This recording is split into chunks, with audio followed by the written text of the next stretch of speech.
حضرت نظام الدین اولیاء کے زمانے میں ایک ہندو جوگی تھا جس کا یہ کمال تھا کہ وہ ہر طرح کے مریضوں پر اپنی نظر ڈالتا تو وہ مریض صحت مند ہو جاتا۔ ایک مرتبہ حضرت نظام الدین اولیاء کی طبیعت خراب ہو گئی اور اس قدر خراب ہوئی کہ آپ بے ہوش ہو گئے۔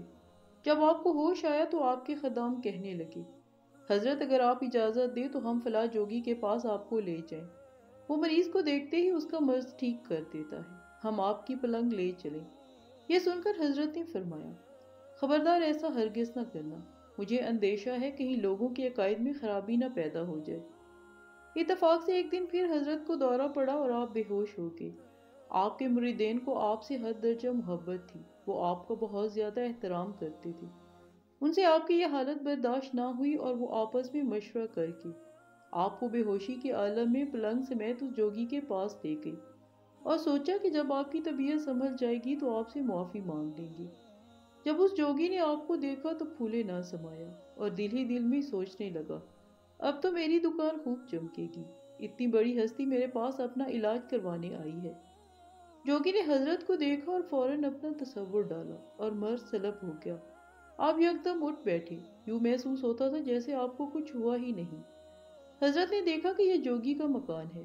آپ سمجھ گئے، یہ لوگ میری محبت میں مجھے یہاں تک لائے ہیں، ان لوگوں سے میری تکلیف برداشت نہ ہوئی، لہٰذا آپ نے تمام لوگوں کو معاف کر دیا اور انہیں کچھ نہ کہا۔ آپ جوگی سے مخاطب ہوئے اور فرمایا، یہ جو تاثیر تمہارے اندر ہے اس کی کیا وجہ ہے، اور یہ تمہارے کس عمل کی بدولت ہے؟ وہ جوگی ہاتھ جوڑ کر کہنے لگا، میرے پاس صرف ایک چیز ہے جسے میرے گرو نے مجھے تعلیم دی ہے، وہ یہ ہے کہ اس نے کہا ہمیشہ نفس کے خلاف کرنا، جو نفس کہے اس پر کبھی عمل نہ کرنا۔ بس یہی عمل ہے میرے پاس اور میں اس پر سختی سے عمل کرتا ہوں اور اسی کی بدولت مرض کو ختم کر دیتا ہوں۔ یہ سن کر اللہ کے ولی نے پوچھا، اچھا تمہارا دل مسلمان ہونا چاہتا ہے؟ ہرگز نہیں، جوگی سختی سے بولا۔ پھر حضرت بولے، پھر اپنے گرو کا کہا کہاں سنا تم نے؟ ادھر حضرت نے یہ فرمایا اور ادھر باطنی توجہ فرمائی۔ نتیجہ یہ نکلا کہ اس جوگی نے اسی لمحے کلمہ طیبہ پڑھا اور مسلمان ہو گیا۔ در حقیقت آپ نے اس پر روحانی اثر ڈالا، جیسا کہ اللہ تعالیٰ قرآن مجید میں ارشاد فرماتا ہے، احسان کا بدلہ احسان کے سوا اور کیا ہے۔ اس جوگی نے آپ کا ظاہری مرض ختم کیا، مگر آپ نے اس کا باطنی مرض یعنی کفر ہمیشہ ہمیشہ کے لیے ختم کر دیا، اسے اسلام میں داخل کر کے ہمیشہ کے لیے دوزخ کی آگ سے بچا لیا۔ اس طرح احسان کا بدلہ احسان ہو گیا۔